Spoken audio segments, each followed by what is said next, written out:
Okay, hope you all had a beautiful Rosh Hashanah. We are going to try to catch up for all those who were not able to join us in person. We're going to go through from Kuf Tes Zayin through Kuf Yud Zayin Amud Aleph. I'm not exactly sure where we left off, so I'm just going to start at the bottom of Kuf Tes Vav Amud Beis, all the way at the bottom, Tan Rabbanan, right, the second to last line, Tan Rabbanan V'Hiben Say Aaron Ve'Omer Moshe. The pasuk says, when the Aaron would journey, Moshe used to say, we say these words as the Aaron is opened, Parshazu Asla Kodesh Baruch Hu Simanios Lamala Lamata. There are signs that are made above and below this section. Lomar, to teach us, She'ein Zemakom, teach you it's not its place. In other words, if you look in the Torah, there's a nun on the top, nun on the bottom, upside down nuns, teach you it's not really belonging there. Yomi Lomin Hashem Hu. It's not for this reason the signs are there. The reason those nuns are there is not because it's not its place. Rather, Rebbe says the reason there are nuns there is because it is a book unto its own. That's the reason the nuns are there. Okay, so it says the Gemara. The pasuk says, I think in Mishlei, wisdom has built her house. She has hewn out her 7 pillars. What is that? Elu Shiva Sifrei Torah. The Brisa says, Shmuel Bar Nachmani says, Rabbi Yonasan, this is a reference to the 7 books of the Torah. Kiman, who does it go like? Rebbe, because Rebbe says that this section of V'Hiben Saharon is its own book, and if it's its own book, so it divides Sefer Bamidbar into 3, and instead of having 5 books now you have 7. Man Tan and Palig later Rebbe, who's the one who argues in Rebbe? Rabbi Shimon Gamliel, he answers Rabbi Shimon Gamliel. The time we have a Bryce, it says Rabbi Shimon Gamliel Omer, Asida Parsha Zusha Teyaker Mikanu Dikazim Koma. This section is going to be lifted up from this place, and in the future, times Mashiach, it's going to go back to its right place, right? So clearly, that's the Tanakama who said that it's not the right place. So it says, now we have to understand why was it written in the wrong place? Why was it written here? To distinguish between the first punishment and the second punishment. Okay, what does it mean? It's the first punishment and the second punishment. What's the second punishment? By punish, that's the Paranis really doesn't mean punishment. Paranis means the calamity. So what's the second calamity? The people were complainers. They were complainers. They were kvetchers, and that was a calamity. That's a terrible thing. Paranis Rishona. What's the first calamity that's before that? Yismei Hashem. They traveled from the house of Hashem, from the mountains of Hashem, meaning from Har Sinai, a journey of 3 days. They turned away from Hashem. Okay, so basically what it's saying is that there is a section immediately before V'Hiben Saharon. The Jewish people are running away from Har Sinai, like Gemara elsewhere tells us that they ran like school children away from school, right? You know what that looks like. So basically they were like, oh my gosh, we don't want any more mitzvahs, we're out of here. And they run, okay? And so then there's immediate, after that, what chronologically would happen after that was the Jewish people started complaining and fetching. So Hashem wanted to break up all the perennials, all the calamities, and therefore place V'Hiben Saharon in the middle. What's its real place? Ravashi, B'Tgalim, with the topic of the banners, which is the beginning of Bamidbar, but it was delayed to go over here to interrupt the calamities to give us a little bit of a breather. Ibailu, Gemara asks a question. Hagil Yonim shall Sefer Torah, the blank portions of a Torah scroll, do you save them from a fire or not? Okay, so we saw earlier in the Mishnah, if there's a fire, you save a Torah scroll. What about the blank spaces? What about blank portions of a Torah scroll, right? In every Torah scroll, there are blank portions between sections, at the end of the Torah, beginning of the Torah. What if those are standalone? Are you allowed to save them? Tashma Brisa, Sefer Torah Shabala, Sefer Torah that gets worn out. If there are 85 letters on that remain, Kigon Parshas V'Hiben Saharon, like the section, similar to the section of V'Hiben Saharon, right? This sounds like a little bit like Rebbe. Rebbe says the smallest Torah is V'Hiben Saharon. So if there's enough letters that are like V'Hiben Saharon, the 85 letters, then you're allowed to save it. If not, you don't save it. So to ask the Gemara, typically Mishnah Gilion today. So why do you have to come on to the fact that it has letters left at the end of the day? There's a blank parchment over here, and the fact that the Brisa says it's only if it has enough letters, but if it doesn't have enough letters, you don't save it. Clearly, you don't. Apparently, blank portions do not merit saving, right? So the Gemara says no. Balashani, if it's worn out, a worn out scroll is different, right? When the letters get worn out, the scroll also under it gets worn out, and that's a different story. That maybe the Gemara was never asking about. The Gemara is asking about parchment, which is good and fine and can be used again. That's the Gemara's question. So Gemara brings another Brisa, Tashma, another attempted proof. Sefer Torah shenimchak, a Sefer Torah which was erased. Here it doesn't say bala, worn out. Rather, it was erased. One time erasing is not going to ruin the parchment. And again, the Brisa says, if it has 85 letters there, go Parshas V'Hiben Saharon, Matzilin, you save him, if not, you don't save him. My typical Mishnah Gilon today. Why can't you save it just because it has the blank portion? That should be enough of a reason. The Gemara says, no. We never were really asking about the place that was once written on. Why? Meaning, the question of, are you allowed to save do you save the blank, the parchment, that was only about parchment which was never written on. We never were asking about parchment that was written on and now is erased. Why did he kadosh? Because the portion that was written on, that when it became sanctified, when it was written on, agav ksav hudakadosh, becomes sanctified through the writing, and therefore azal ksav azal kidushase, and therefore when the writing departs, meaning it's erased, the sanctity of this section also departs. The question was the question was only about sections which were never written upon but still have sanctity, right? The Sefer Torah is an integral part of the Sefer Torah is the gaps in between sections, the gap in the beginning between books. Those gaps were never written on. Their sanctity comes. It's innate. It's nothing to do with the letters that were written on it. And therefore the Gemara says, so yeah, in a situation where it was an erased Torah, that the text, the blank space under it, that does not maintain its sanctity because it only got its sanctity because the letters are written on it. The question we were asking was, what about the blank spaces in the Sefer Torah which were never written upon? If those were left alone, do you save them from a fire? So the Gemara says, typically mishumahu. So let's go back to the Brisa. The Brisa says, we're not talking about a worn out Sefer Torah. We're talking about a Sefer Torah which was a good Sefer Torah, and you erase some of the words. And the Gemara says, you only saved it. There are 85 letters. What do you mean? What about the text? What about the blank spaces that are the margins? What about those? The Gemara says, the guys are so we have to say the case where the margins were cut off, and therefore they're not left, and that's why we're not saving it for them alone. Tashma. The Gemara tries to bring a proof. Another proof. If you remember, 98 dafim ago, we spoke about the fact that if you touch a Sefer Torah directly, right? We're not supposed to touch the Sefer Torah directly. If you do touch the Sefer Torah directly, your hands become a certain level of tumah. And the Gemara says, the Brisa says, not only if you touch the Torah where the writing is on, if you touch the Torah by the gilyonos, by the margins, you also become tamei. So clearly you see that the margins also have sanctity. The Gemara says, no, that's not a proof. Dilma agav Sefer Torah shani. The reason that it has sanctity is because it's attached to a Torah scroll. But let's say it's a standalone. Let's say you just cut off the margins of a Torah scroll. Maybe it wouldn't be sanctified. So the Gemara brings another proof. Blank portions and books of sectarians. Okay, sectarians are heretics who wrote Torah scrolls.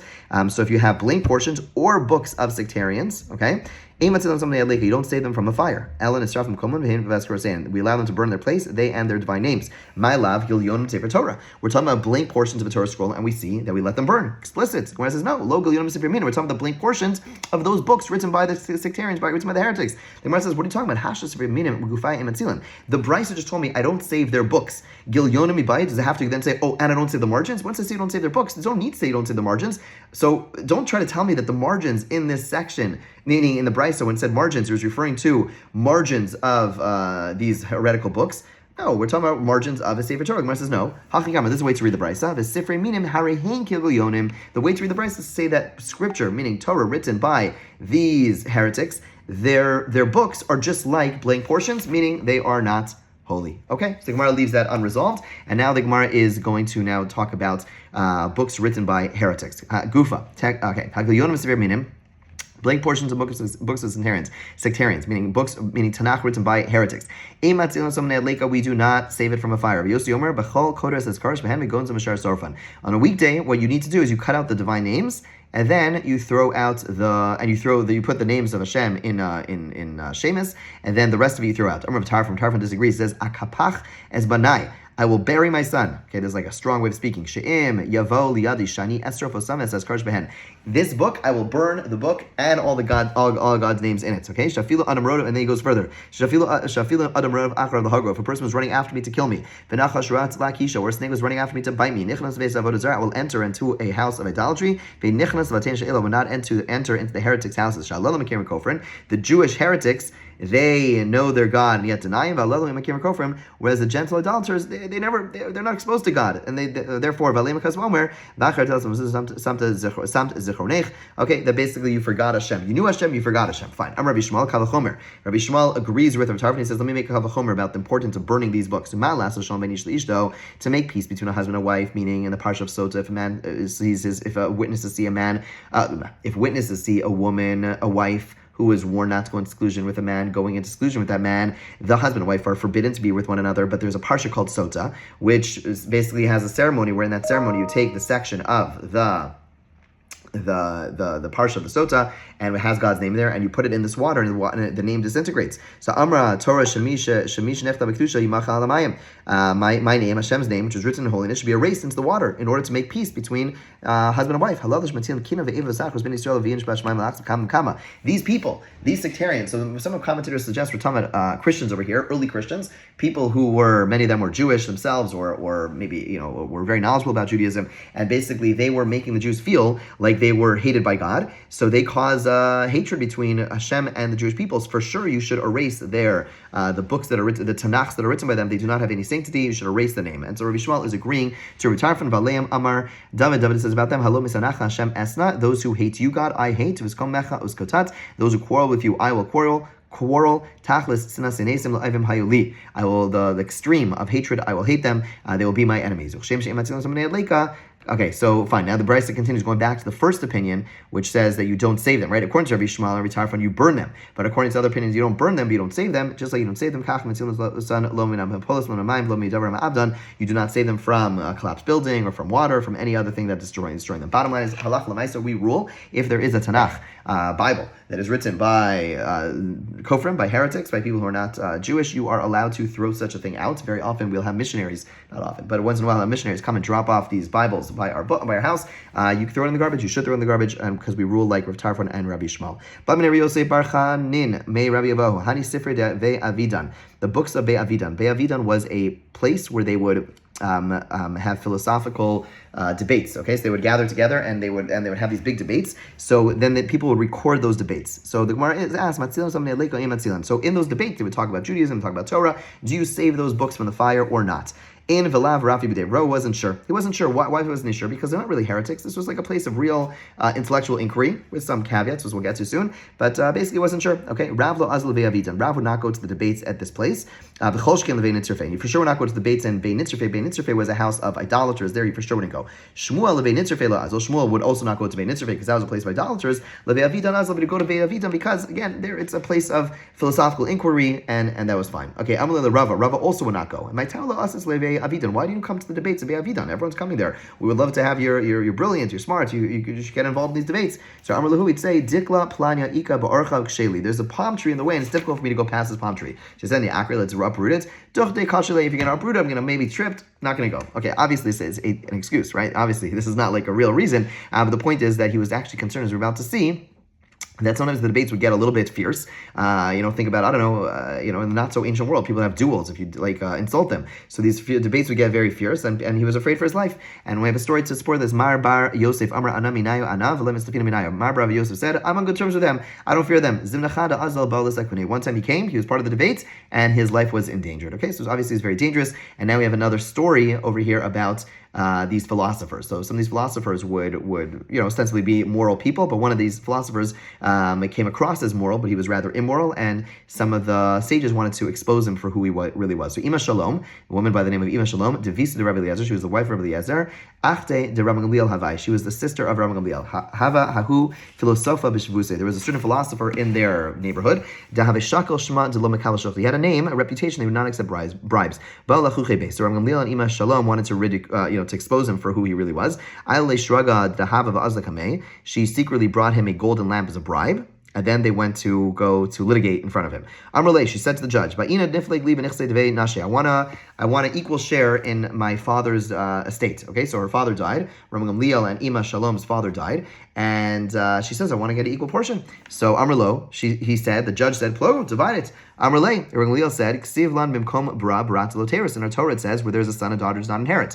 Now, very important to mention that two things. One is that in the ancient world, this makes a lot of sense because typically, it was the son, and most importantly, the oldest, and that's why the oldest would get a double portion, because the oldest had the responsibility of caring for the siblings, but the oldest would get all the estate, or a double portion of the estate. The sons would get the estate. They would care for the women who didn't have jobs, who didn't work, and that's the way it typically worked. Nowadays, it is not so common, it is completely not common at all, for the son to go take the brothers take care of the sisters, etc. So what is important, if a person has sons and daughters, it's very important to speak to a rabbi, and there's a way of ensuring that the inheritance is given, that there is an inheritance given, there's a portion of that the inheritance is given equally between all the children. It's very, very important to do so. Halachically, a person can run into some real issues if they are not aware of this. So if you're writing a will, which you should write, Speak to your local Orthodox rabbi. Okay, so Rabbi Gamliel speaks up. He says, Amalei, ksiv lam makom bra brat v'loteris. It's written in our Torah that when there's a son, a daughter does not inherit. Amalei, the judge said to Rabbi Gamliel, Min yoma digleisumi ar achanis natilas arais nemoshe v'sihivas sifra achriti. From the day you were exiled from your land, the law of Moshe was taken away, and a different book was given in its place. Uchsebei, and in this new book it says, Bra ubrata kechada yirtun, a son and a daughter, they inherit equally. Too bad. Okay, now obviously he's being a little bit influenced by the gift that he got from Imam Shalom. Okay, lamachar hadar ayale iu chamra luba. The next Rabbi Gamliel brings him a Luvian donkey. A donkey from Luvian donkey was a big deal, very, very expensive, like a Lamborghini of donkeys. Amar lahu. So the judge said, let's reconvene the court. And he says, Shapilas l'seife desifra v'chasabei. Go to the end of the book. Remember I told you all the laws of Moshe were erased? I forgot. You go to the end of the book where it says over there, Ana lo lemivchas min arais Moshe asisi v'lo laosvei al arais Moshe asisi. I did not come to distract or add to the laws of Moshe. Whatever it says in the laws of Moshe, you keep those. It says in the Torah, bimkom bara barat loteros, and where there's a son, a daughter does not inherit. So now he's ruling like Rabbi Gamliel because he got a Lamborghini of a donkey. Amrlei. So Ima Shalom speaks up. She says, Nahar naharech b'shraga. Let your light shine forth like a lamp. Like wink, wink. Remember that lamp I gave you? Amrlei Gamliel. Gamliel speaks up and says, Asa chamaro vatash l'shraga. The donkey came and kicked over the lamp. Now everyone watching understood that something was going on, and basically he was exposed. Again, they didn't do so in like an extremely overt way, but in a way that was overt enough that people understood this is shady, and obviously this guy does take bribes. Okay. Now we go back. The end of the Mishnah said we do not read from Ksuvim, from Tehillim, Mishlei, Koheles, Rus, Esther on Shabbos afternoons. The question is why. So the Gemara says because of the neglect of the Beis Medrash. Amar Rav says Rav L'Shana L'Bizman Beis Medrash. This prohibition against reading from Ksuvim is only at the time of the class. There was this public lecture everyone's supposed to go to. Only during the time is it asar. But when it's not during the time of the Beis Medrash, you are allowed to read them. Even if it's not during the time of the Beis Medrash, you are not allowed to read them, right? So Rav says it's only during the time of the shir, that's when you can't go. Shmuel says, no, the whole day you can't go. Ask the Gemara. Narda was the place where Shmuel lived, and he was the person in charge of there. He was the one in charge, and therefore taught people what to do, what to say. And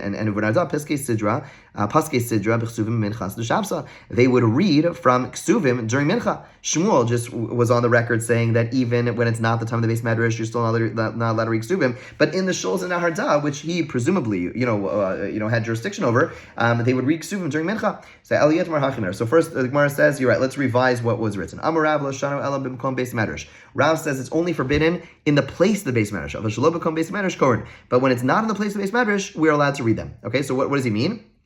What he means is that in the place of the, meaning that it seems like according to Rav, the way we're understanding it now is that the issue is not so much people are going to read at home, it's that they're going to come to the shir, they're not going to pay attention, like under the pews, they're going to be reading like a book of Esther, and they're not going to pay attention. So it's only forbidden in the place of the Beis Medrash. Shmuel Amar, Abeim B'Kom Beis Medrash, Beim Shalom B'Kom Beis Medrash. It doesn't matter if it's at home or in the Beis Medrash, it's Aser. However, Bisman Beis Medrash in Koren, only during the time of the Beis Medrash we're not allowed to read Shalom Bisman Beis Medrash Koren, but if it's not during the time of the Beis Medrash, you're allowed to read, and now it's consistent. Shmuel Tamei goes like Shmuel's reasoning, and that follows what we're about to say, follows the line of Shmuel's reasoning. Paski Sidr Ksuvim Minchas B'Shavs, and that's why in Hada, when it wasn't the time of the shir, they would read the chapter of Ksuvim at Mincha and in his shuls. Okay, Rav Ashi goes back and says, no, you don't have to reread Shmuel. Rav Ashi Amar L'Olam K'ram Mikar. Really, we read it like we said initially. U'Shmuel K'ram Nechemi. When Shmuel said you don't do it when it's not the time of the Beis Medrash, he wasn't saying his own opinion. Rather, he was explaining the opinion of Rav Nechemia. Who's Rav Nechemia? The time we learned in the Brisa. Tanakama says you are not allowed to read these books on Shabbos, but you are allowed to learn the oral law that relates to them. So you can't learn Mishlei, you can learn Medrash Mishlei. Okay, and if you are learning it and you're like, oh, what did exactly the pasuk say? So you could remember the Midrashim, you're allowed to open it and look at it. Okay. So far so good. Nechemia comes along and says, no. Why did our sages say that you can't read Ksuvim on Shabbos? Nothing to do with the Beis Medrash. Rather, the reason that it's forbidden to read Ksuvim is to remind a person say, why can't I read Tehillim on Shabbos? Why can't I read the book of Esther on Shabbos? Why can't I read Koheles on Shabbos? Why? To remind me that if I can't read Ksuvim, I certainly can't read books that are ordinary documents. And this was all done in order to ensure that people on Shabbos were not reading ordinary documents. documents. Now, what ordinary documents are asr? Rashi says over here, any documents that are not Torah, you're not allowed to read on Shabbos. Now, Tosfos records that Rashi retracted his view and said it doesn't mean any non-religious document, meaning any non-religious book, any novel, any history book, or whatever it's going to be. No. What it meant is anything that is a business-related thing cannot be read. If it's not business-related, you are allowed to read it. And that's very important because people get the advertiser, in Baltimore, to read it, to go through the ads. If you're reading it, you have to know if you're reading it just to know what's new in town or things like that. Okay, but if you're reading it to know, oh, look at the sale, I should buy my lulav here, I should buy my dress over there. That's asr. That's asr. You can't read ads on Shabbos, right? There's a shaila about magazines that have more ads than not. Is it become muksa or not because of that reason? Clearly, Mishpacha Ami, clearly the Minhag America is it doesn't become muksa because most of those magazines have more ads than not. But it's isr. It's asr to read any magazine. It's also to read ads and from a business, anything that's going to be focused on business purchasing, etc. Person is not allowed to read on Shabbos. Okay, says the Gemara further. Matzilin tik hasefer im hasefer. You're allowed to save the container of a scroll together with the scroll. So you don't only have to save the Torah scroll, you can even save the bag that it comes in. If you need to save tefillin from a fire, you're allowed to keep the bag with it. You're allowed to save the bag with it as well. Even though there's money, right? Oftentimes people have tefillin bags and in their bag they keep some money to give to mishulachim, right? So you could take it even though there's money there. Where do you bring them to? Mavoi that is not open. Ben Beser Omar Afal Mafulish even to an open one. We'll define what open and closed Mavoi is soon. Tanar Banam is Tanar Brisa. Arba Asar Shechal Yos B'Shabbos. If the 14th of Nisan fell on Shabbos, 14th of Nisan is Erev Pesach. Mafshitnas Pesach Arachazu. You flay, you skin the Pesach until the breast. Okay. That is the first opinion. You're allowed to flay the entire thing. Okay. So again, what's happening over here?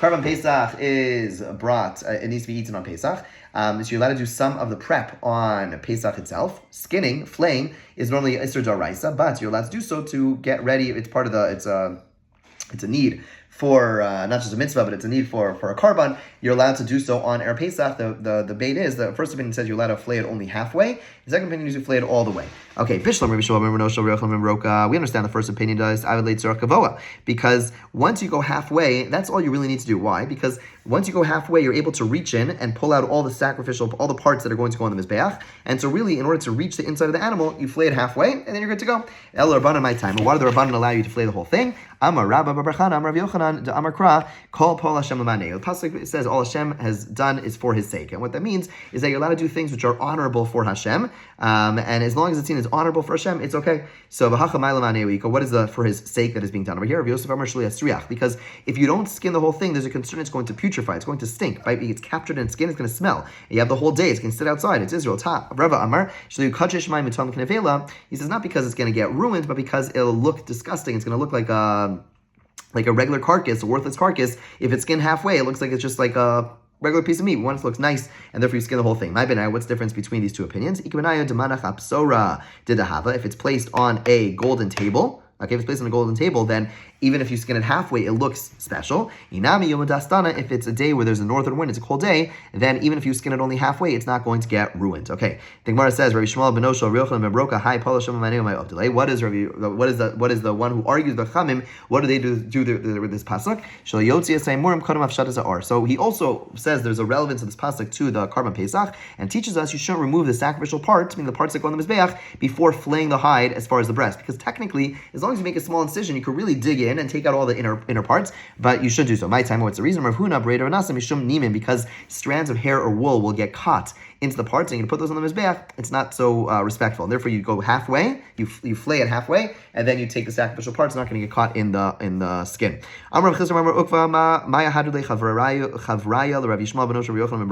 So there was aware of a dialogue that took place between Rishmal, the son of Rabbi Yochanan, who said you could flay it only halfway, and the Chum said you go the whole way. What arguments were there? There were some arguments. So this is what was said. In Matzilin take a safe from a safe. You're allowed to save the container of the scroll together with the scroll, even though there's money in it. Lo nafshed as Pesach me'orosh would not be permitted to flay the Pesach offering of its hide. Okay, so basically, what they argued was that since there is a divine need over here, there's some benefits to the Karban Pesach to take off the whole thing. And what's the support for that? In our Mishnah, we just learned that you're allowed to take a bag, even though the bag has money in it, meaning muksa, but you're allowed to do so because there's a benefit for the scroll that is covered in its bag. So you see, you're allowed to do extra things which are otherwise asur for the sake of a mitzvah. So Gemara says, "Mitami, what kind of comparison is this?" Hasam tiltul. In the case of our Mishnah, we're talking about carrying. Money. Carrying money is muktzah. Hacha malacha. We're talking about flaying an animal. That is an isser d'oraisa. That is a biblical prohibition. That is one of the 39 malachos. How do you bring a proof from doing muktzah to a case of a biblical prohibition? Muktzah is d'Rabbanan. Rav Ashi answers, B'tarti pligi. There was two arguments going on, meaning pligi b'tilto, pligi b'malacha. They're arguing about the malacha. First, they're arguing about, are you allowed to skin it halfway or whole way? Chum say the whole way. Rabbi Shmuel, son of Yochanan ben Rocha, says the whole way. They're also arguing, let's say it's only done halfway. The Chachamim say it's not muktzah, and you're allowed to move it. If let's say you need to move it, I don't know, it's going to get, it's sitting outside in this heat, whatever it is, you're allowed to move it inside. And Rabbi Shmuel, son of Rabbi Yochanan ben Rocha, says you cannot move it. And what was the Chachamim? And now we can now understand what the Chacham were saying. They're talking about muktzah. And they said, Im atzilin take a sefer from a sefer, just like you could say the container of the scroll together with the scroll, you're allowed to, now we're not talking about money over here, we're saying just like you're allowed to take the container of the scroll together with the scroll and bring it outside, or agabasar, shouldn't you be allowed to move the hide on account of the meat? The Gemara says, what are you talking about? Let's turn the page. Kuf Yudzayin. Midami. What comparison is there? Hasam Nas is basas davar mutter. In regards to the bag of the Torah scroll, it's a basas, it's a base for something which is permitted. Hachanas is basas davar asur. The hide is a base for something which is forbidden, something which is muksa. In other words, the meat of the offering is muksa right now. Until you need to burn it, it's muksa on Shabbos. So what comparison do you have between moving the skin, the bag, which is now a basis, the bag is a base for the Sefer Torah, which we're saying you're allowed to do, to moving the meat by the skin, because it's a base, but it's a base for something else. So you can't bring a comparison. So rather, this is what the rabbi said. Let's reread it. If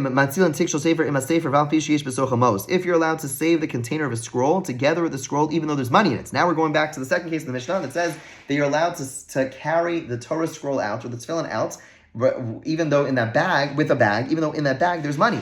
So lo netaltal or a gab basar. So certainly you should be allowed. So you should be allowed to move the hide for the meat. Okay, so there's muksa, right? So Gemara says still it's not comparable. Midami, are they similar? Hasam nas is basal davar asr davar mutter. In the case of the scroll, you have a bag which is carrying the scroll, a davar hamutter, and the money, davar asr. So there's a rule. If you have a bus, if you have a base which carries something which is permitted and forbidden, then you're allowed to carry it, right? So for example, if you want to have on Sukkot, you're going to bring your Shabbos candles, your Yom Tov candles outside, and you're going to light them.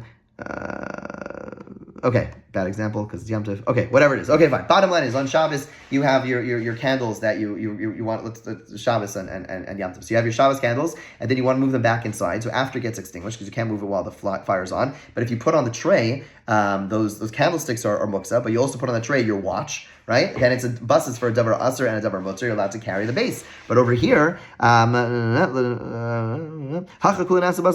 here, the meat is entirely asr. What comparison do you have? So this is what they said. They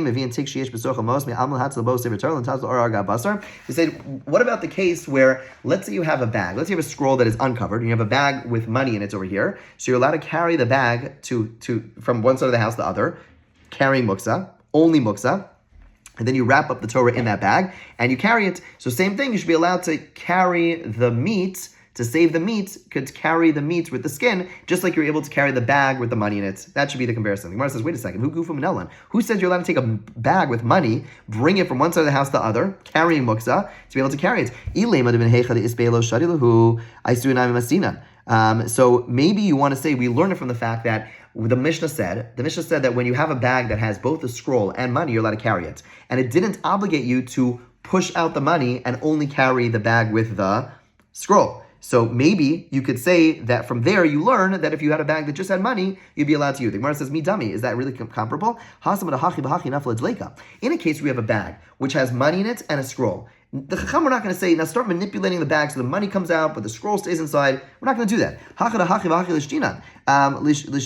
But in a case where you have a bag which has money in it, the Chacham would say, you can't go and take a bag that has money and bring it over here. Just empty it out. Just dump it upside down, let the money fall, and then go and take care of the scroll. So we actually don't have a proof we don't have a proof at all for again, we're trying to understand what the Chacham were saying to Rabbi Shmuel, the son of Rabbi Yochanan ben Rocha, about learning from a Mishnah. We keep on failing in trying to find an example. So Gemara says, Amar, Mar Bravashi la'olam k'ramina mekar. Really, like we said initially, you're right. They didn't have two arguments. They only had one to argument. They were only arguing about, do you flay the whole thing or do you flay only half it? And as for your question here, regarding the Pesach offering, it's a biblical malach. We're talking about flailing. We're talking about an Isser Daraisa, and by whereas by our Mishnah, we're talking about muksa. So how do you compare the two? So our answer is hacha kigon deloki bailala, or we're talking about a case where the person does not need the hide. Since they do not need the hide, therefore it's not an Isser Daraisa, because when are you over on the Issers? When you need it, when it has a function. But you don't actually need it, then it's not going to be an Isser Daraisa, and therefore they're both Darabanan. You could bring up a comparison, just like by the bag you're allowed to carry muktzah for you're allowed to carry, and you're allowed to do muktzah for the sake of saving the Sefer Torah. So too, you should be allowed to move muktzah for the sake of, you're allowed to do an Isser Darabanan of flaying it for the sake of protecting, for the sake of the mitzvah over here. Okay, so now it's Darabanan. Then we're going to ask, wait a second, okay, so what are you saying over here? You're saying it's Darabanan because you don't need the skin. Who cares if you need it or not? At the end of the day, you're skinning, you're flaying. And if you want to say, oh, it's the opinion of Rav Shimon, it says if it's if it's not your intention, then it's okay. It doesn't work that way. Rav Shimon, right? What's the class case of Rav Shimon? You're dragging a bench outside, and it's going to potentially dig a groove. So Rav Shimon says you're allowed to do it. Why? Because it's not your intention to dig a groove. Your intention is just to move the bench, right? Digging a groove is Isser of plowing. But Rav Shimon agrees if it's a case where it's inevitable that the malacha is going to happen, it's Asr. So here, if you're flaying the animal, it's inevitable that you're going to create a hide. Who cares what your intention is? The Gemara says, no, we're talking about a case where a person is removing the hide in thin strips, and therefore it's not usable, it's not functional. If it's not functional, then you're not being over Isser Daraisa, it's only Darabanan, and therefore we do have a good comparison from the case of muktzah. Let's go a little bit further. The Gemara says, where are you allowed to take the Torahs? So the Tanakama says to an unopened mavoi, but Ben Becerra says even to an open mavoi. Okay, what is a mavoi? If you have, so basically, I don't know if anyone been to Pickwick, I don't know who's listening to this, but in Pickwick you have, let's say El Rey. El Rey is a chutzner, the side of El Rey. So basically, you have a bunch of houses or apartments, and they open up into a chutzner, into a place. And then you have Kim. Kim is like the road in between that goes from the chutzner, from the open shared area, into a road in between. That road in between is called a mavoi. Now you could have a mavoi that's surrounded on 2 sides. You could have it surrounded on 3 sides. But that's a mavoi. So he said, the Gemara says, the Mishnah says, you're allowed to. The Tanakama says you could save it to an unopened mavoi, living in a closed mavoi, or a partially closed mavoi, and Ben Becerra says even to a fully open one. So Gemara asks, what's open? What's considered unopened? Okay, so Amar Chisda, shalosh mechitos shnei lechayin zehu mavoi shein mefulish. We're talking about a case where the mavoi has 3 walls. It's boxed in on 3 sides, right? It's boxed in 3 sides. One important piece, and that is like this. Really, this is a rabbinic space, meaning it's a rishus yachid midoraisa. That it's not a biblical space, but the problem was that a street, which is essentially a mavoi, is a street. It's too similar to a public domain, and therefore the Chum said that you need to close it off. You need to close off the mavui in some way. And we'll see different opinions we're going to get into here, and again in Eruvin when we get there, God willing. And in addition to having some way of closing off the doorways, we also need to have all the people who share this mavui share some food. So a person will go around collecting like a roll from everyone, or a piece of matzah from everyone, and then they hold on to it, and that would be their and that would be shitufei mavos. That would be the partnership of the mavui, and therefore it all becomes a private place. So Rav Chisda says, a mavoi that has 3 walls and 2 lechi posts. Okay, so a lechi post is like a stick that sticks out of the doorpost. So you have an extra stick on one side, extra stick on the other side. That's considered an unopened mavoi, like a quote unquote closed mavoi. If it has 3 walls and 1 lechi, then it's considered an open mavoi. The Tarvaya Libra Rabbi Eliezer, and both the Tanakama and Ben Becerra are going like Rabbi Eliezer. Titznan, what's Rabbi Eliezer? We learned in the Mishnah. Hechsher mavoi. How do you make a mavoi kasher? Beis Shammai lechi kara. Beis Shammai says a lechi. Lechi is a stick on the side of it. So you have a doorway, and a lechi is an extra stick on the side of the doorway. I don't have any props over here that's going to help us, right? A doorway. A lechi is imagine like a hockey stick without the edge stuck on the side of the door. Doorway, that's a lechi. A korah is a crossbeam. So Beis Shammai says you need to have both thing on the side sticking out and a crossbeam on top. Beis Hillel omrim o lechi o korah, either one, either a lechi or a korah. Rabbi Eliezer omer shnei lechayayim. Rabbi Eliezer says you need 2 lechis, 1 on each side. That's what we need. And over here, so the Tanakama basically is saying, the Rabbanan are saying you need both of those in order to carry in this mavoi, and Ben Becerra is saying you could only have one is sufficient. So first one, the Gemara says, Amalei Rabba, shalosh mechitzos lechi achad fulish karile. Does anyone? The Mishnah said it's called a mavoi. mefulash, right? According to Ben Beseira, if it only has one lechi, it's called an open mavoi. That's not appropriate terminology. We call it an open mavoi. It's 3 walls and it has one lechi. You call it open. It's not open. Open is when it's really open. And why is it this? Oh, there's a special dispensation. You can put a Torah scroll in there. But if it's 3 walls, if it's walled on 3 sides, if it's three walls, and the doorway has a lechi in each side, according to Rabbanan, right? Then you shouldn't only be able to save a Torah scroll. You should be able to save so much more. Put food there, right? Why are you limiting it to a Torah scroll? It's a full-fledged private domain. So Rabbi says you're right. We're talking a case where there's 2 walls facing each other, okay? And there are 2 lechis, one on each entrance. If it's 2 walls and 1 lechi, then that's the open ones. The closed one, meaning the opinion of the Tanakama, the Chachamim in our Mishnah, is when there's a lechi on each side. And according to the one that says open mavoi, there's 1 lechi. It's Rabbi Yehuda, and they're both going like Rabbi Yehuda. Tanya, Rabbi Yehuda said, Yasser Akain. Okay, Rabbi Yehuda says, Amar Rabbi Yehuda, Mishi Yesh L'shnei Batim B'shnei Tzidei Rosh Hashanah. Person has 2 homes, 1 home on this side of public domain, 1 home on this side of public domain. Osa lechi mikan v'lechi mikan. You person put a lechi over here and a lechi over here. So you have a house over here, a house over here, and you put like an extra thing jutting out on one side by one house. You put an extra thing jutting out on the other house, and then you imagine like there's 2 walls over there.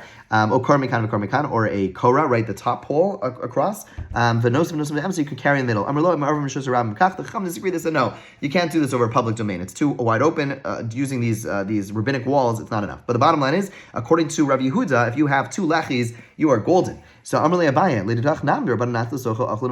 Abaye says to Rabbah, wait, if we're going in the opinion of Yehuda, and we're talking about a place where there's only 2 walls, not a 3rd wall, okay, and then you have 2 lechis, and the Rabbanan saying, oh, you're allowed to save a Sefer Torah. Why only save a Torah? Again, same question. If they were in their opinion of Yehuda, you should be able to save food as well. Where it says, Alamar Ravashi, Ravashi says, Shalosh mechitzos v'lechi achad, zeh mavoi she'en mefulash. We're talking about 3 walls and 1 lechi, that's an unopened mavoi. Shalosh mechitzos below lechi, zeh mefulash. So again, the Tanakama is now saying that, the Chachamim are saying you're allowed to save a Sefer Torah in a place with 3 walls and 1 lechi.